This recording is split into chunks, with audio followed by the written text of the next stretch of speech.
You're listening to episode 20 of the Film Festival Secrets podcast. I'm Chris Holland.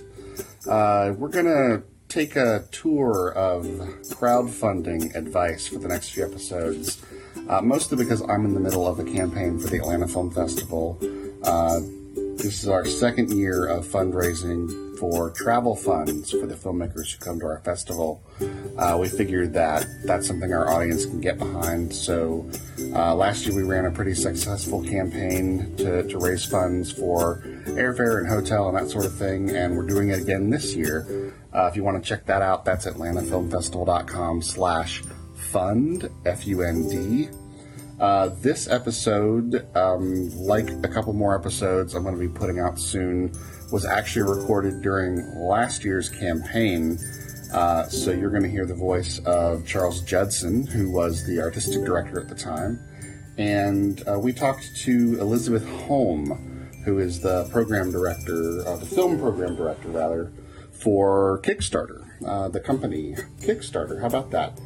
And she was also the producer, one of the producers of Obvious Child, which was a film that played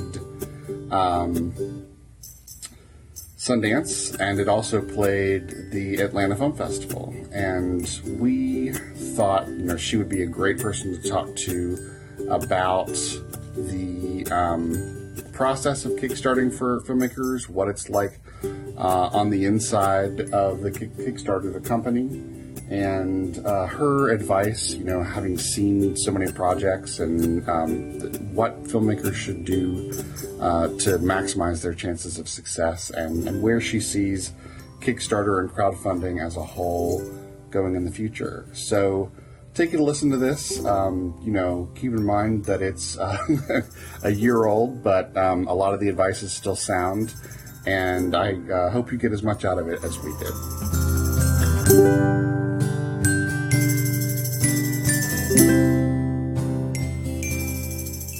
So thank you for doing this. No problem. You guys are doing well on Kickstarter. I feel like you're in a good spot. Yeah, well, we talked a lot about what our game plan was beforehand and what we were specifically trying to achieve. And then, we just spent a lot of time talking about what interesting things we could do that would be different, and not just, hey, support the campaign, and how we could use this as continued outreach to what we do. So it's been working really well. Yeah, I really like the backer, the reward to be to vote on films, like the backer jury. I thought that was really cool. It's nice to kind of separate it, obviously, from the other jury awards and things like that. But it's a cool sort of take on the People's Choice Award, or like the Audience Award. I think it's, to me, like the most exciting rewards are the ones that engage the community in what you're doing. Obviously, tickets and passes are great and sort of the bread and butter of how this works. But I think that reward was especially cool to me to see, and to be so reasonably priced was really nice. That was one of the best ideas we stole. Yeah. Yeah. What we did was we actually called other people who had ran campaigns first and asked them what worked before we even started creating our own rewards. Yeah, I think that Kickstarter is intentionally really transparent as far as we want you to be able to see thousands of other projects and see the things that have come before you and see what's worked. And obviously we have our own sort of tips and tools through Kickstarter School and the FAQ, but I'm just pulling projects for other people saying, have you seen this? Have you seen that? I feel like it's good that you guys did your research and homework that way, for sure. All right, cool. Well, we're going to officially start the podcast. So we just want to start. We started. We started. Okay. We just got a bunch of good stuff. Okay, we did. Okay, all right. I didn't even realize we started. There is a red button. Oh, there it is. It's blinking. Oh, righty. Okay. So, Elisabeth, at first, not first. Just how did you, come to Kickstarter?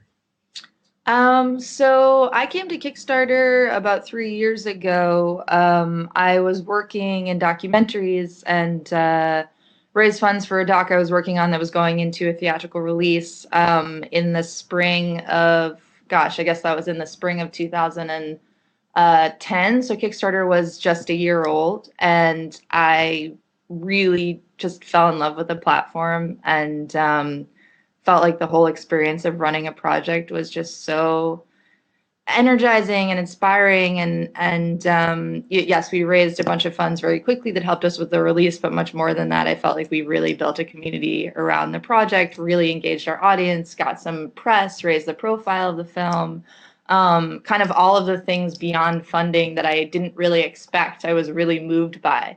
And I wanted to help more filmmakers have that experience. I wanted to be somewhere that was about, seeing more art in the world and helping people make and share, their creative work. And I think Kickstarter is absolutely that place. And so, I continued to make films. Obviously, I produced Welcome to Pine Hill, which played Atlanta in 2012. And I'm producing a film called Obvious Child now that I took a few months off Kickstarter to go into production on, which actually we just announced yesterday or 2 days ago got into Sundance. So I'm still making movies as well, but I came to Kickstarter to help bring more filmmakers to the platform and to work with them on that experience. And so yeah, I sort of came through being a creator first, and I'm continuing to use it for my own projects. Congratulations on the Sundance pick. That's great. Thanks. Thank you. Always great news every year. Tell us the title of that film one more time. That film's called Obvious Child. It's a comedy with Jenny Slate, and it's premiering in Next. So look out for that. Yeah. Oh, cool! I have to check that out. We play a lot of Next films every year, so I gotta go look at those. Is that sort of a standard hiring practice of Kickstarters to find people from within the communities that they need a person for? Yeah, I mean, I think that we are a staff of creators ourselves. We all are, deeply involved in the communities that we serve, and I think that is definitely important to us to be a creative and curious person. And I don't think that's a requirement, but I would say that the vast majority of people who work at Kickstarter have run projects or are planning projects.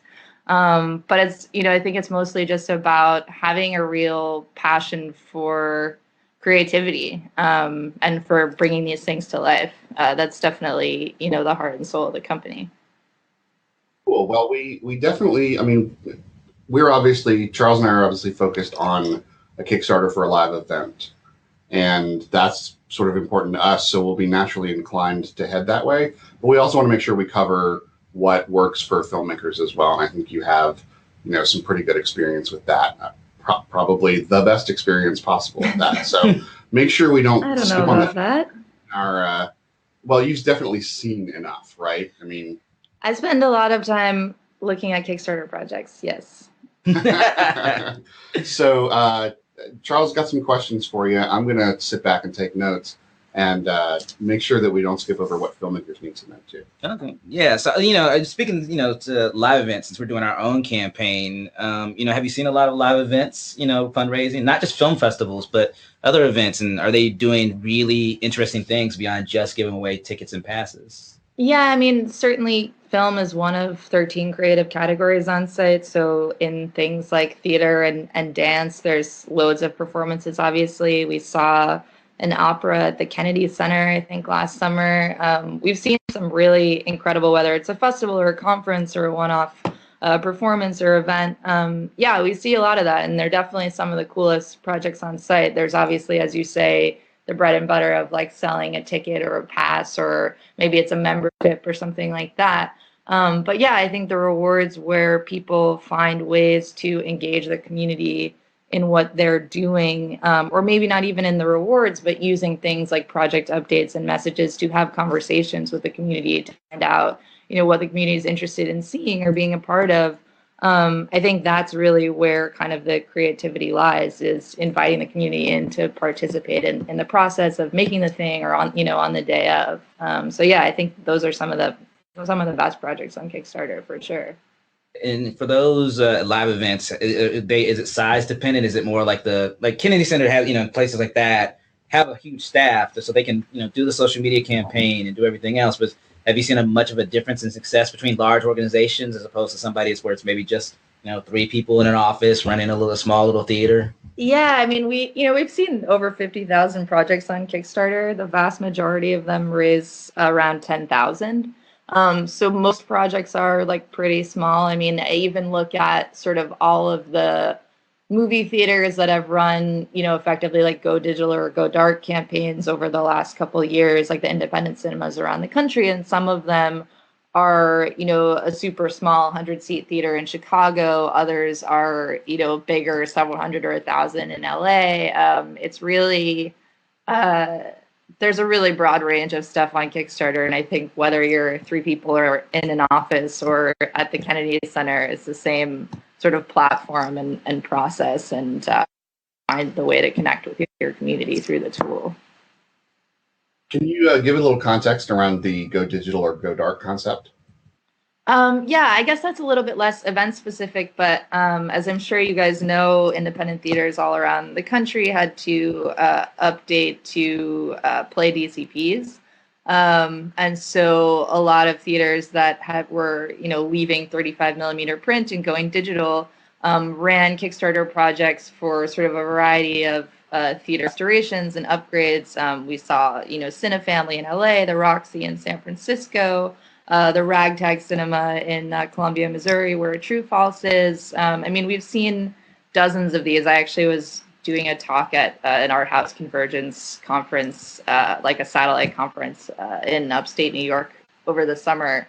And with theaters, I think that sort of the main thing was not only to upgrade and obviously keep the theater going, but was really about, I think, building an even bigger community, using it as an opportunity to tell the story and the history of the theater, and to give people a sense of like, who are the people behind this space, this community space, and kind of just use Kickstarter as a storytelling platform as much as a fundraising tool.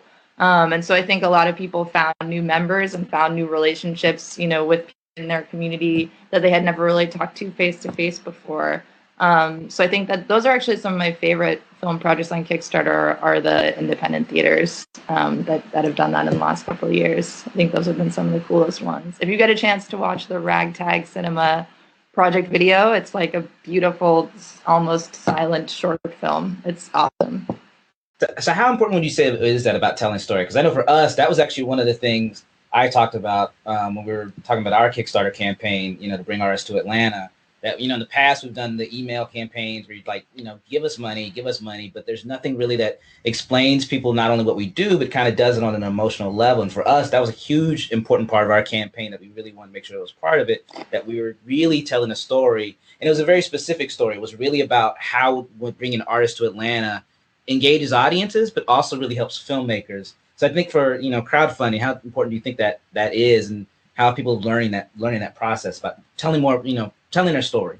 Yeah, I think it's totally critical when you're making work and you're inviting people to be a part of it, that you share about who you are and why you're passionate about making this thing, and where you are in the process, and how we can be involved. In your video, you really sort of focus on bringing filmmakers to the festival. That was the one thing that audiences really felt like they connected most to. And I think, very similarly on Kickstarter, like, you want that connection with that filmmaker or that artist. Like, you want to know who the person is that's making the thing that, you're going to be backing.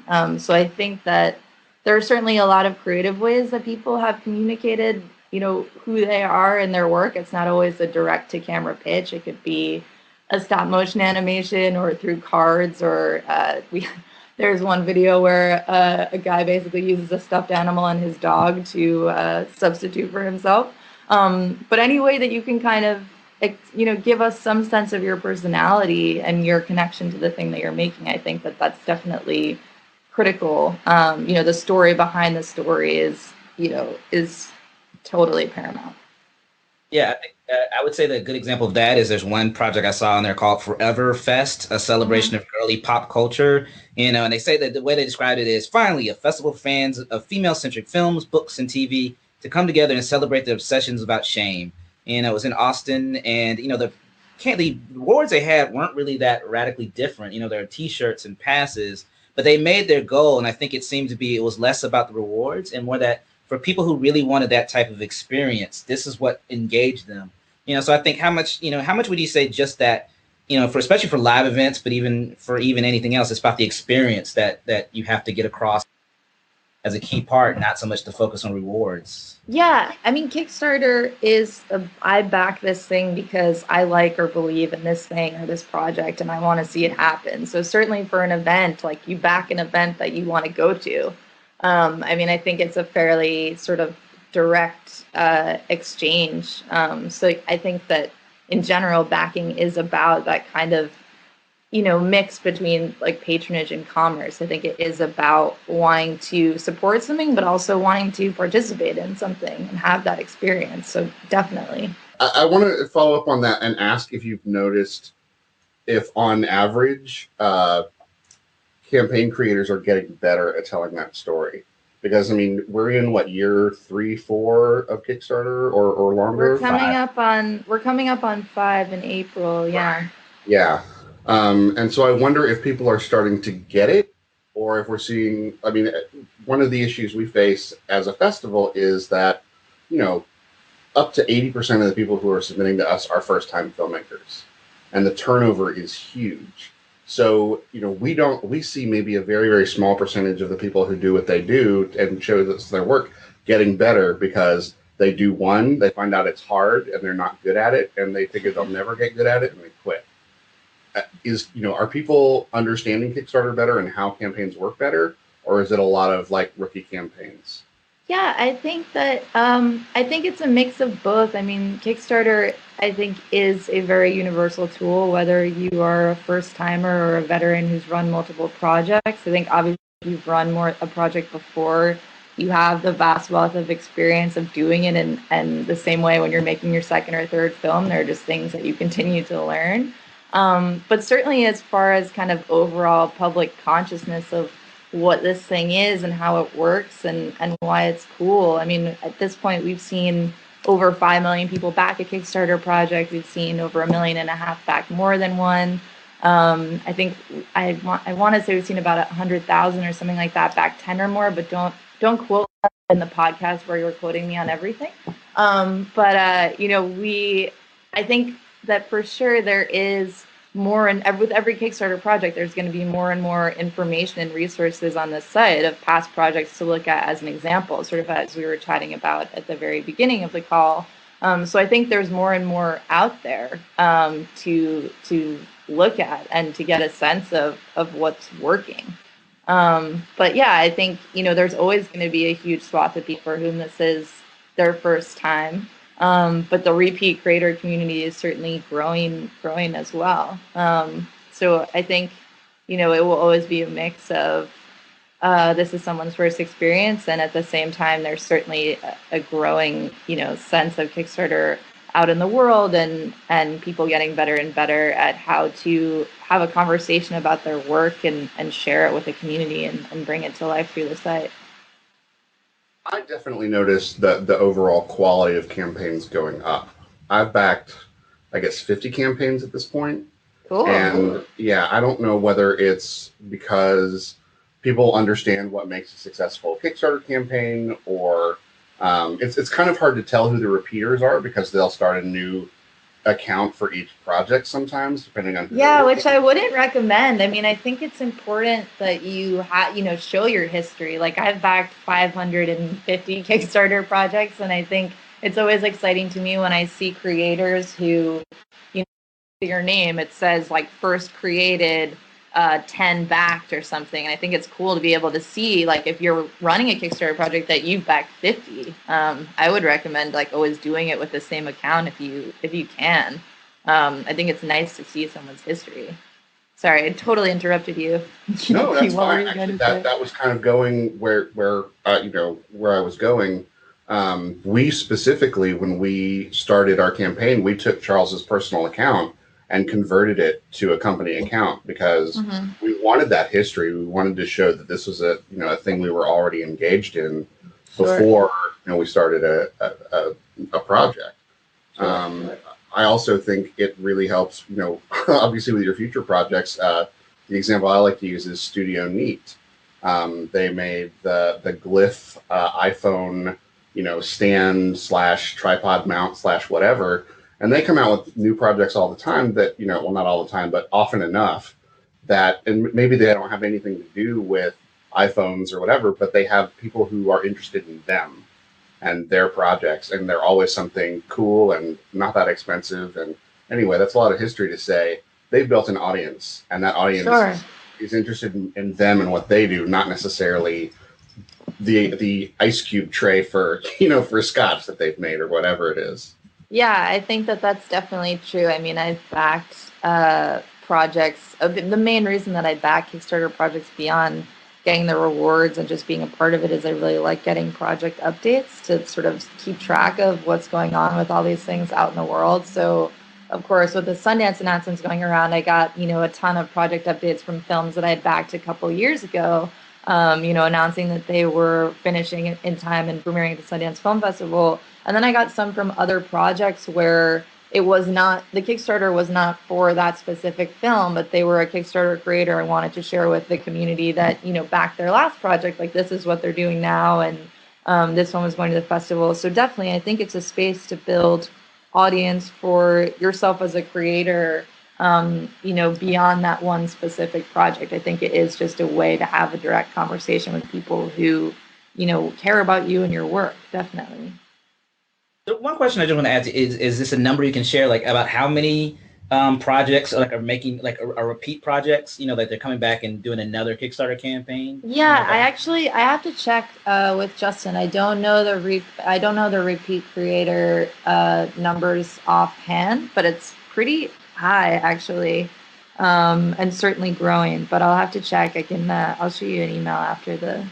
Okay, because I think it's just I think it's just also a part of the I think what a lot of people don't understand, like when the Zach Braff and Spike Lee and everybody was upset that they were jumping on board and people were backing their campaigns and they felt like it was stealing the thunder from independent filmmakers, but they didn't seem to understand that how many people were first time backers. But the fact that 40% of the people who backed those campaigns went on to back another campaign, and those were first time people. Those weren't people who were already on Kickstarter. So the fact that there was that spillover effect, I think, is huge. I mean, sorry, I thought you were talking about people who are repeat creators. Oh, no, it's both that. It's both that. Yeah. It's about creating a community and coming back and, I mean, absolutely. On those projects in particular, we saw, we saw millions of dollars pledged to thousands of other projects that were not, Zach Braff or Veronica Mars or Spike Lee. And I think with all those projects, as you say, they really introduced a lot of people to the platform who then, statistically, we just saw poking around backing other projects, and specifically a lot of film projects. So for sure, it's by no means a zero-sum game. If anything, it was really healthy and exciting for the community to bring more people.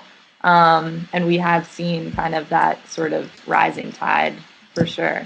Okay, yeah, because the 40% is introducing people to other projects, but the other reason I was kind of connecting that back to filmmakers and repeat projects is I think one of the challenges as an independent filmmaker is really creating a following and trying to have a way that you can always continuously connect with your audience. And I think I agree. Like if you use the same account and you're always using it to do your next projects, then you're kind of building up this following, and people come back. It's kind of like the old model, of filmmakers in the 80s and the 90s when they were very successful with investors that always just came back because they know they love the filmmaker's work. They knew they did awesome, great projects, but they were a point of pride to know that they were investing in this filmmaker's future.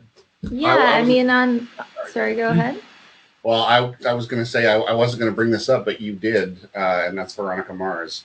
So finish your thought, and then I want to ask you about that.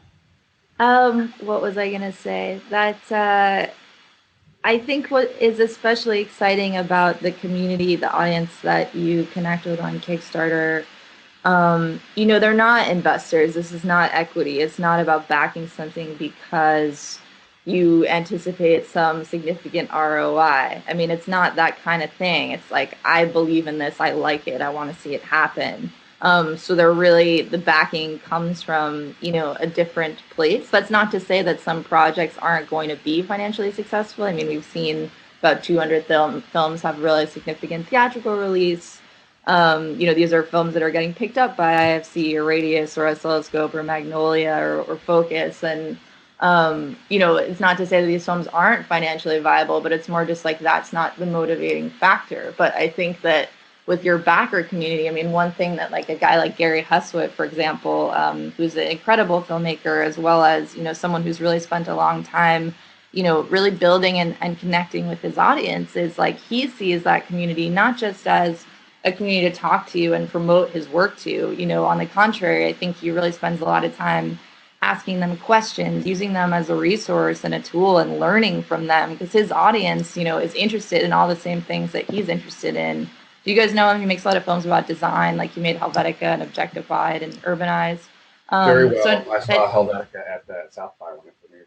Yeah, he's, first of all, like one of the nicest humans I've ever met, but also, is just really thoughtful about how this audience, like, this is a conversation. You have as much to learn from the people who care about the work that you're making as they do from you. And I feel that way very much about, your community on Kickstarter. It's totally a two-way street. And that, to me, is what's really cool about building that group.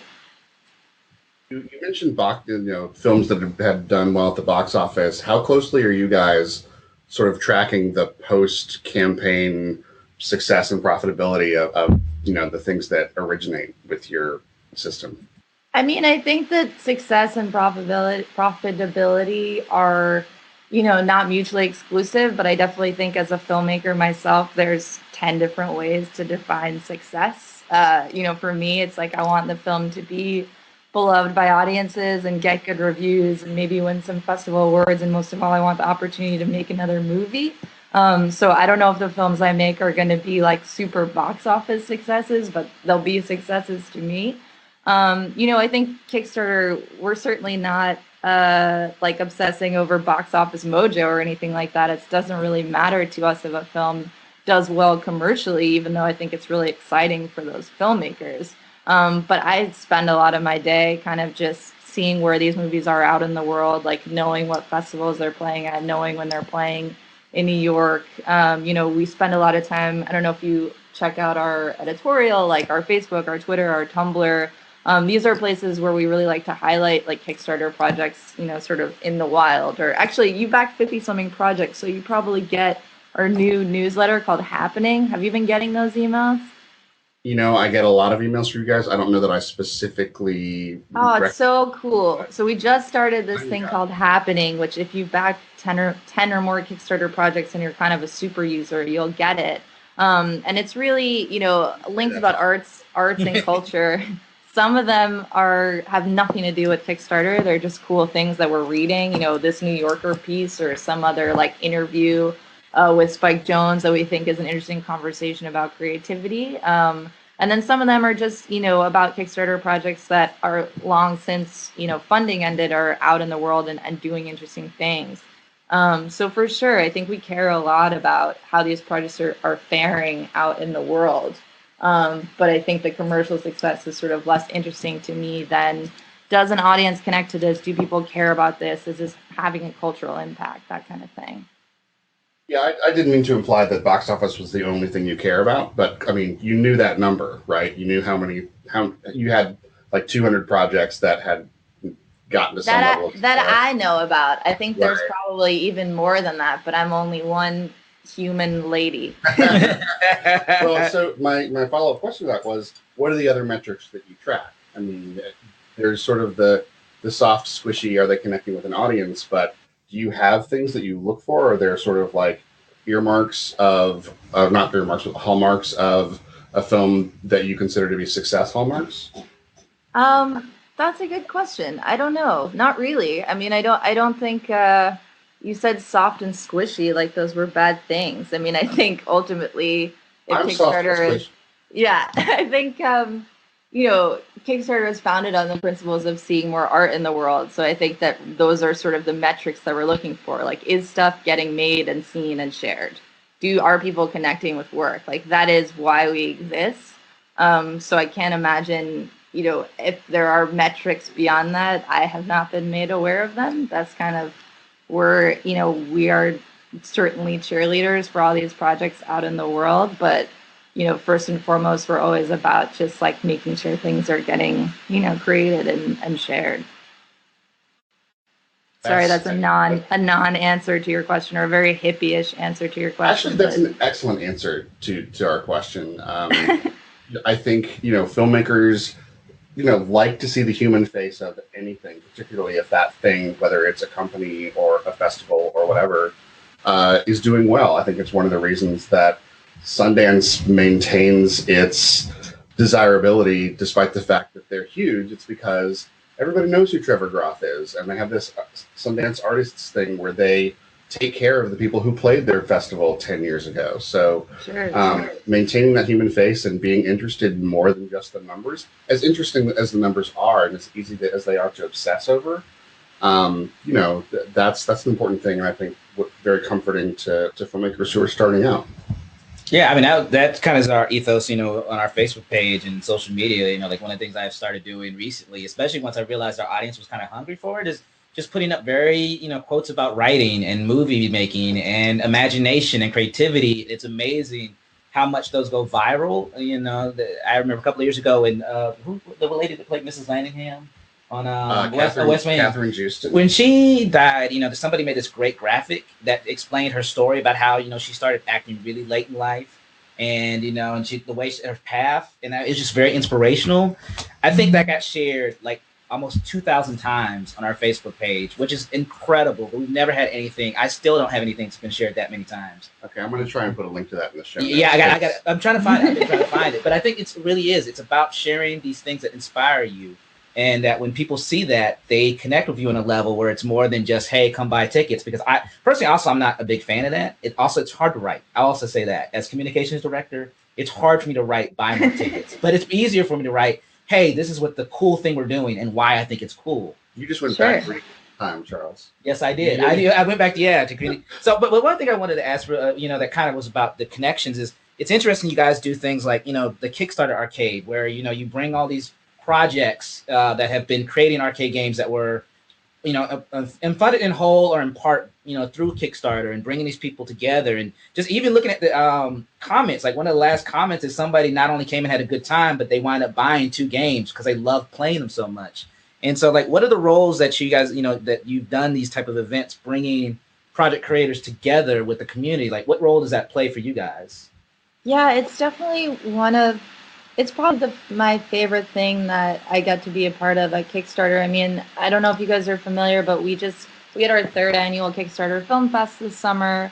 Gotta say, about 1,500 people showed up. It was free in a park in Williamsburg, beautiful outdoor screening under the bridge. We showed little excerpts from about a dozen Kickstarter funded film and video projects, really a mix of features, shorts, docs, some experimental stuff, some web series stuff, a restoration project.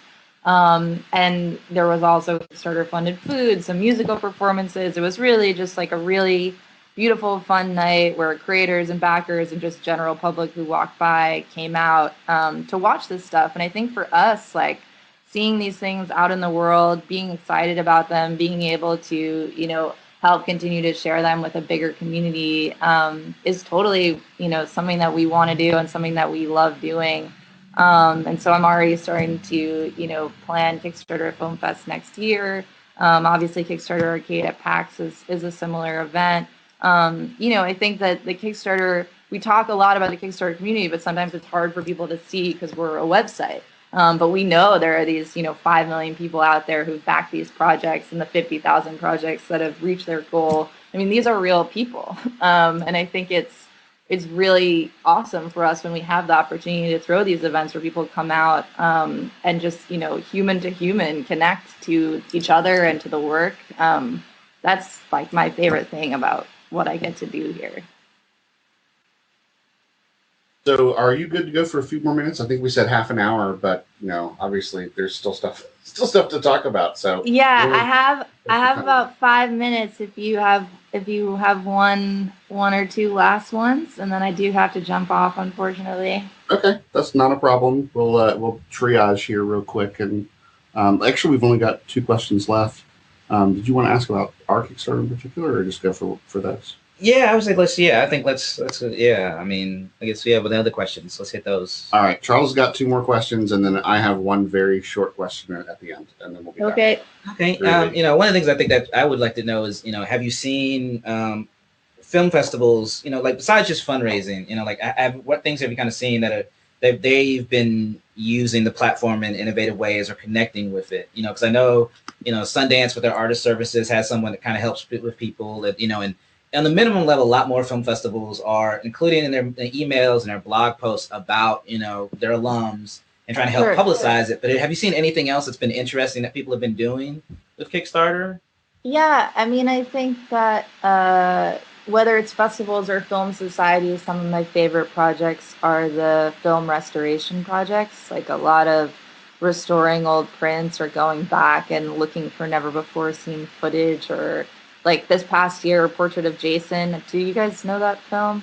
Shirley Clark's like 67, I think it's from 67, documentary about Jason Holiday that she just filmed for like 12 hours in the Chelsea Hotel. Is one of my favorite things I've ever seen on Kickstarter. Milestone Films and the Academy got together to restore it and to create a DCP.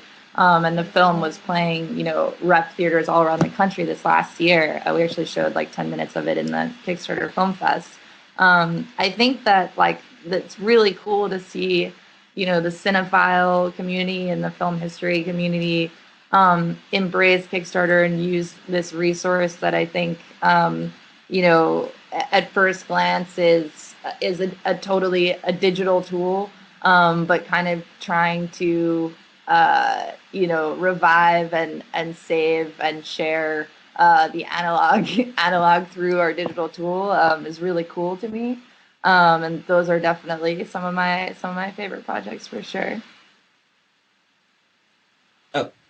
I thought you had a question. Well, I do have a question for the end, but go ahead and ask. Because and just my follow up, from that is just, as you've seen filmmakers take to Kickstarter. One of the things I think is very impressive when you first hit that $100 million dollar milestone. It was amazing. That number that was most stark is that $60 million of that came in like 1 year. Yeah. So do you think that was, was there anything specific in that you think came of that? It was just filmmakers just bad at Kickstarter when they first started out, or was it just more that, were they coming up with better perks, or was it just that at that point they really got excited about the possibilities of being able to crowdfund? Yeah, I mean, I think we hit 100 million around December or January last year for Pledge to Film, and now we're at over 180 million. We've seen about 12,000 films reach their goal. And, I think that sort of site-wide, the growth has just been really exponential, and the number of projects and the success of those projects, like across categories, has been really significant. And certainly like sort of the growth rate of repeat backers, the stuff with like the higher profile projects that we talked about, bringing more people to the site. I mean, I think all those things are kind of contributing factors. And I think, yes, as you said, like people are just, getting more comfortable with this, getting to know this, getting better at this. And it's really become exciting to be part of the fabric of filmmakers making work. I talk to a lot of people who are just like, well, we're doing this, that, and the other. And then, of course, at some point we'll do Kickstarter. And I think that is really cool to hear that it's sort of just baked into the fabric of making something, and that we, can be a part of and a service to the community in that way. But yeah, I think, all across the board on Kickstarter, it's just been really exciting and awesome to see that kind of uptake on, number of projects and dollars pledged. We're coming up on 1 billion pledged site-wide, which is a totally crazy number that I don't even yet really know how to say out loud yet. But it should be. I'm really excited for things that we can talk about when we get there in the next couple months. That's what, like 2.5 pledges for every person in the country, if you just limit it to the United States. Probably, but I'm 500 and something of those pledges. So you're carrying a few people. Yeah. You too, apparently. Yes, indeed. It's kind of a problem. I have a friend who's a producer in LA whose wife took him aside and said, look, I know all these people are your friends, but really, you've got to stop. And so when I asked him to pledge $1 to our campaign, which is sort of my standard ask, like, I just want your $1 and I want the sort of automated, like, follow emails that go out from Kickstarter so that people see your support of this project. He actually had to think about the dollar and how it was going to affect his marriage. That's really funny. That dovetails really nicely into my question. I was talking to Joe Byer, who I'm sure you know, at Sundance, and he was saying that he thought, Kickstarter has had its taxi cab moment, where you'll hear conversations like if you talk to your taxi cab and you say Kickstarter, the driver doesn't look back at you and go, "What the heck is that?" Right? And he said it was, what did he say? It was like, it's both a company, a brand, and a verb, which I really liked. Anyway, so I was kind of wondering, Veronica Mars, that project for me was sort of the, like, first as a backer and a fan, and all, like, where I sort of knew, like, this is big, right? And I'm sure it was a big day in the office for you guys. And I'm sure that sort of helped with the uptick of acceptance in film and number of backers. Did that rising tide sort of lift all boats at Kickstarter, or do you see adoption rates jump by category as high-profile, projects go online? If you can even talk about that. Yeah, I think sort of anecdotally, my is, it's totally across categories. Film, movies, and TV are, the language of the water cooler, and so I think that something like Veronica Mars is very universal beyond kind of the film category. Or, we look at like Tim Schafer's Double Fine project, which was another very big project for us a couple of years ago. And I think again, those projects do reach beyond the initial community of the creative category. So for sure, I think it is. It has. I guess we were at that taxi cab moment, as you say. I do love traveling for Kickstarter, and actually, like, whenever I go to another country to go to a film festival or a conference or something, I get stopped at the border and they ask what I'm doing there, and I say I'm speaking at this festival, and first of all, they look at me like, "You're speaking like you're 12 years old," which I do. It's fun. But then they look down at my customs claim, or they ask me what I do, and I'm like, "Oh, I work with Kickstarter." And then, like, I would say that in the past 2 years, like, increasingly people will they used to ask me what that was, and now it's just like, "Oh, I just backed this thing." Like, they'll like talk to me about the Pebble watch or something. So it's been a really, it's been really awesome. It's the taxi test, but it's also the border patrol test, I suppose. We're adding to my catalog of litmus tests for. Yeah, because you just went to Argentina? There was a couple of places I saw you just went to. I was not in Argentina. No, I mean Kickstarter. You just started opening up. So Kickstarter recently launched. We launched about a year ago in the UK, and then in the fall we officially launched in Canada, Australia, and New Zealand. People from all over the world have always been able to pledge to projects, but now folks from those places can actually launch projects from Canada, the UK, Australia, and New Zealand. So yeah, we've been seeing a lot of really cool projects from, don't make me say down under it in an Australian accent, they'll kill me. But it's been really fun to see a lot of new work from new places popping up on site. Well, this conversation has been fun too. If people want to find you either on the Kickstarter site or on Twitter, like, where can they find you online? Yeah, I'm Betty Holm on Twitter, BettyHolm. Please follow me, reach out, and of course, you guys hopefully know how to find Kickstarter. If not, I'm not doing my job. Charles, if you have individual filmmakers or folks who want to get in touch, feel free to reach out. And thank you guys so much for your morning. Thanks for spending time with us. This is great information. Thank you, Elizabeth. Thanks, guys. Take care. Thanks. Bye. Bye. I want to thank both Charles Judson and Elisabeth Holm for being a part of that episode and lending their expertise and insight about crowdfunding.